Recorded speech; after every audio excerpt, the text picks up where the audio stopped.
this fits because my mom confirmed it years ago, then denied it when I asked her again a couple months ago, but here it is.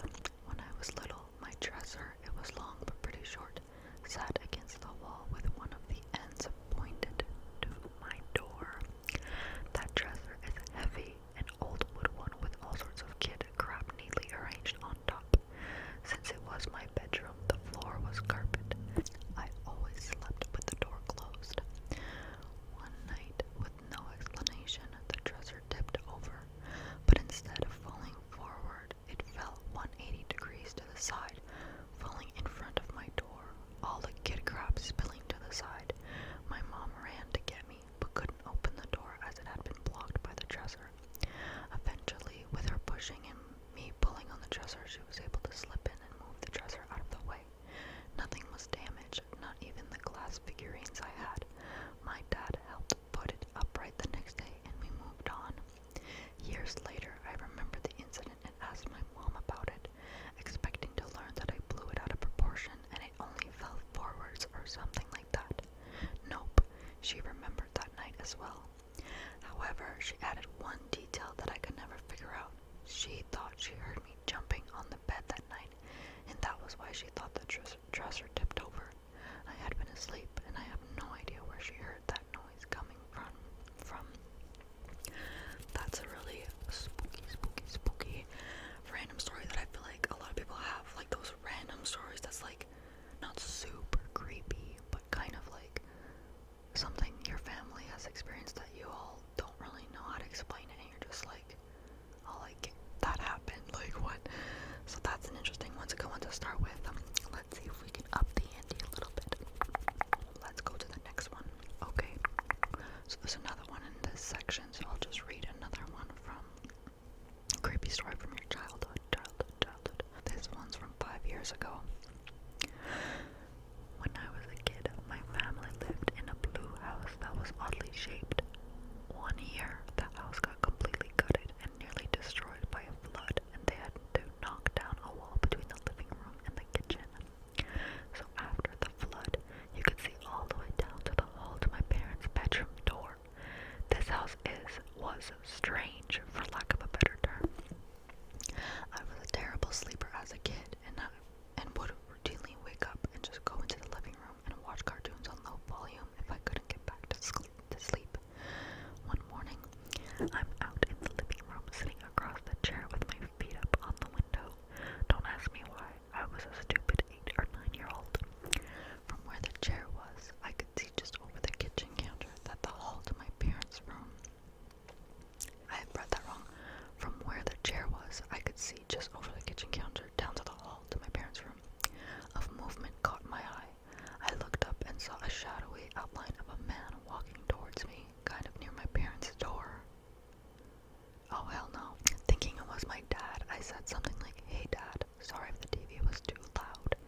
Dad is notoriously a light sleeper and would wake up from anything, except there was no response.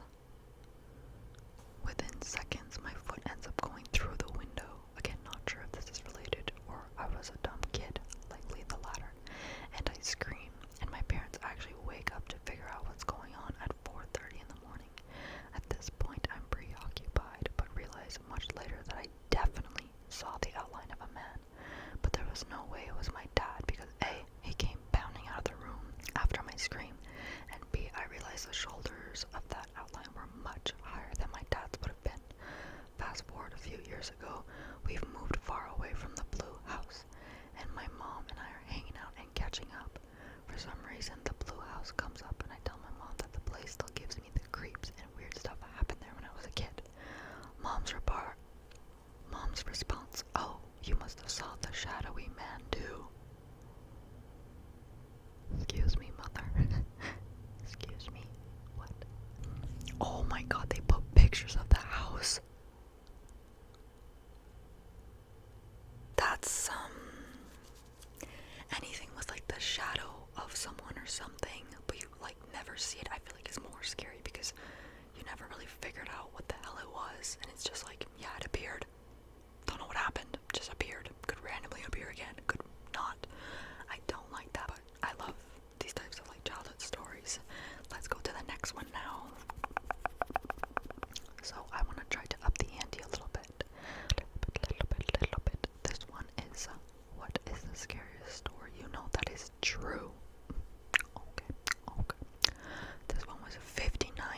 go.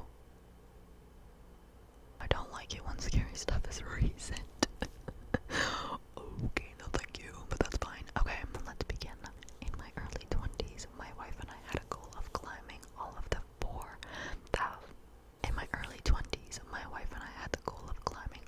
14,000 foot peaks in Colorado. We would typically hike up a decent portion of the peak the night before, set up a tent, and camp out to the summit the next day. We were climbing Crestone Needle in August 2014. Okay, it wasn't that recent, thank God. In 2014, and set up camp before the tree line ended. We were in a remote wooded area near a creek that was raging pretty good at the time. No other campers around, no hikers seen going up or down, just super quiet and peaceful. We cooked dinner over the fire and went to bed early. I woke up around 1 a.m. with the hair standing up on the back of my neck. Oh no. Immediately no. The only thing I could hear was the creek roaring and the wind blowing. I remember feeling really uneasy, which was unusual because we camped out a lot and we're very used to being out in the wilderness. Okay. I decided to get up and exit the tent.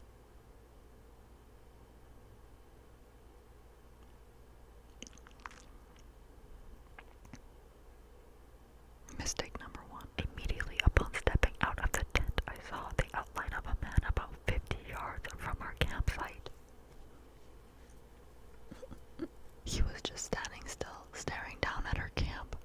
I yelled up at him, but didn't get a response. I poked my head into the tent to wake my wife up, and when I looked back for the man, he was gone.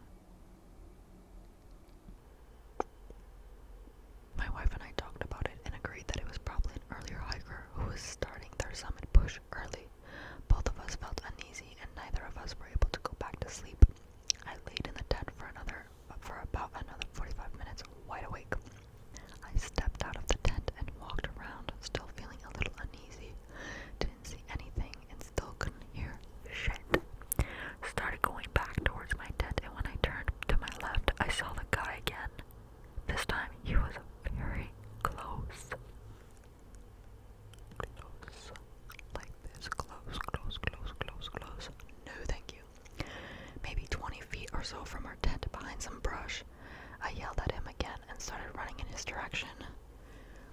What a brave person. That could not be me, bro. He took off and I lost sight of him. I got my wife out of the tent. We got all our stuff packed up and we left. The 2-hour walk back in the car in the pitch black was honestly the most terrifying part of it all. They walked back in the dark.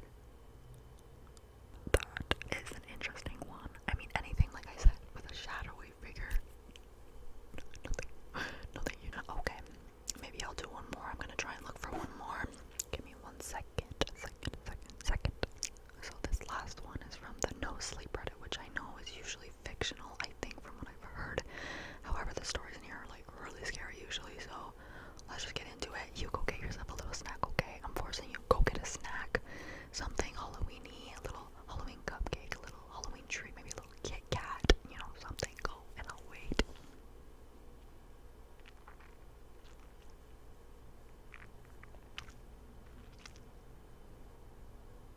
Okay, you're back. Cool. Let's get it. Okay. Also, this one's gonna be, I think, a little bit more gory and gruesome. So, if you're a little bit more sensitive to that, maybe just skip out. But let's get into it. My friend died in a horrible prank. I wish I never learned what went wrong. Okay. The worst deaths, in my opinion, are accidental. I read last week about a mother who rolled onto her newborn and suffocated it. Okay, we're just gonna, every year toddlers die from being left in hot cars, and then you hear stories of kids playing games, like one boy who hid in an unplugged freezer and suffocated to death during hide and seek. Okay. I think we get it. Can you imagine being the person responsible in any of these situations? To me, this is much more terrifying than the prospect of the paranormal. I'd much rather be haunted by a ghost than by guilt over unintentionally hurting someone. My husband Wade is the opposite. He's unbothered by accidents but petrified of horror movies about demons or He's scared. He counters that accidents are without malice, therefore not as scary as murderous ghosts that might be real. I guess he has a point about lack of malice, not about ghosts that might be real. I know they're not, because if they were, my best friend would definitely be haunting me. I guess in some ways she is. You see, whenever I read about a prank gone wrong, I stop breathing for a moment. I'm choked by guilt. After all these years, I still don't know if it was my fault. I was never charged, and my friends insist I need to stop blaming myself. But how can I? How can I move on not knowing if it's because of me? Rosa got into the suitcase on her own. Pardon. Lakeisha and I helped her. We were all drunk giggling.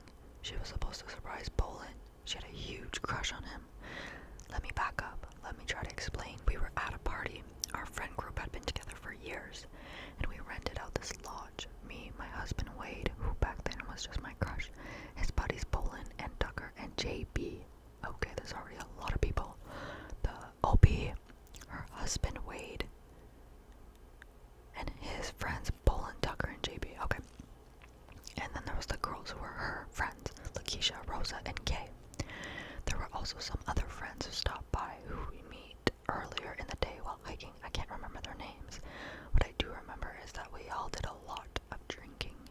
And Rosa, she was in her flirty phase.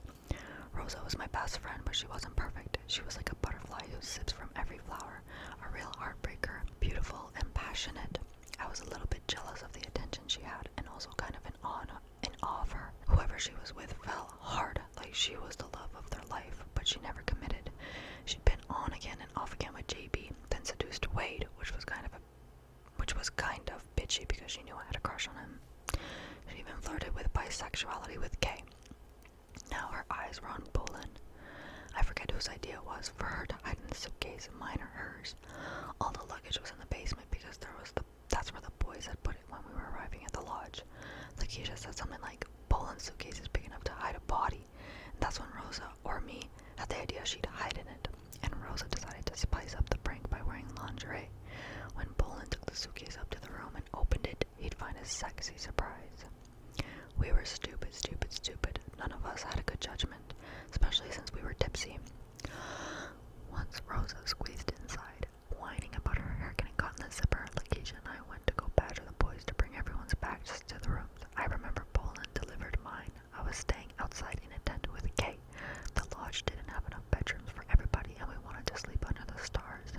Kay had no idea about the prank and was confused when I kept urging Bolin to go inside and check his bag. Wink, wink. After he left, I told her about Rosa, and because Kay was actually sober, she told me to go make sure Rosa wasn't stuck in there.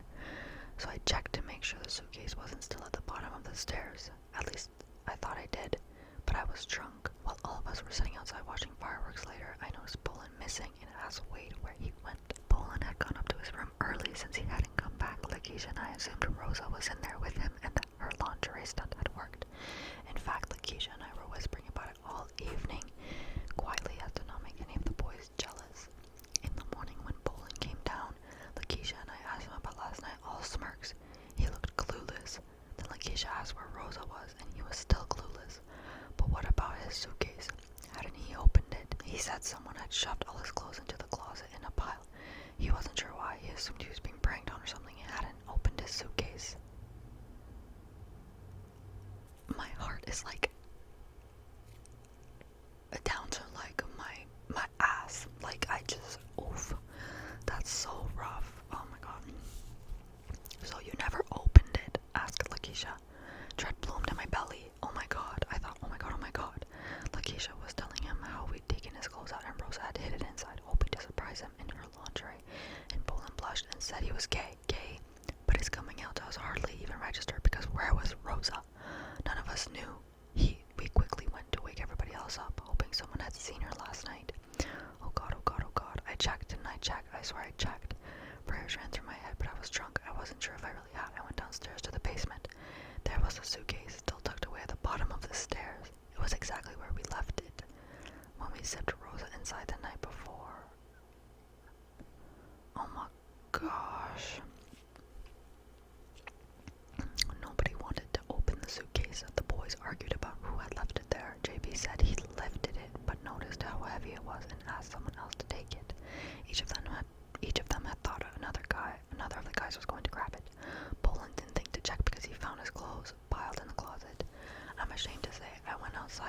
Aisha reached for the zipper.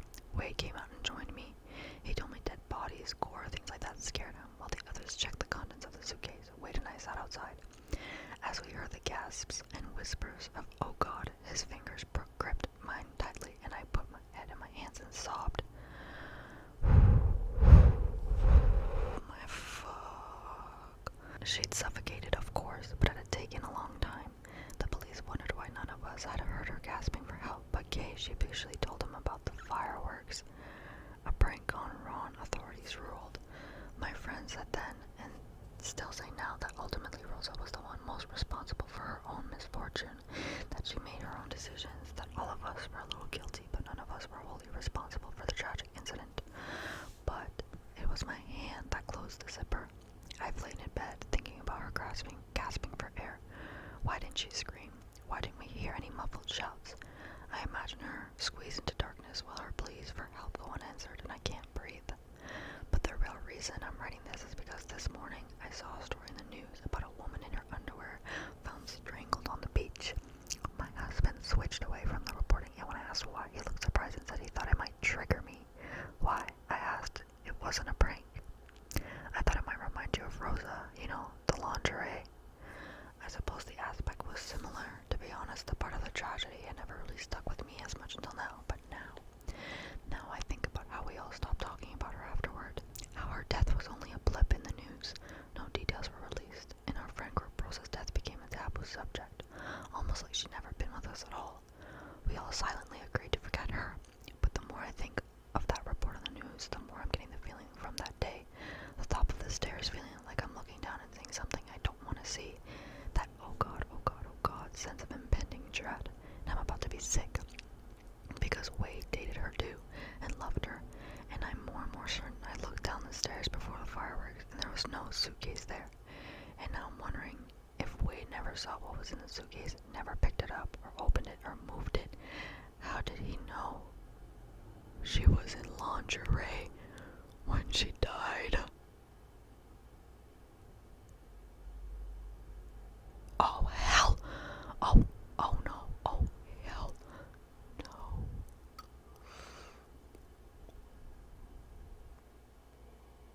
That was a good one, but like in a bad way.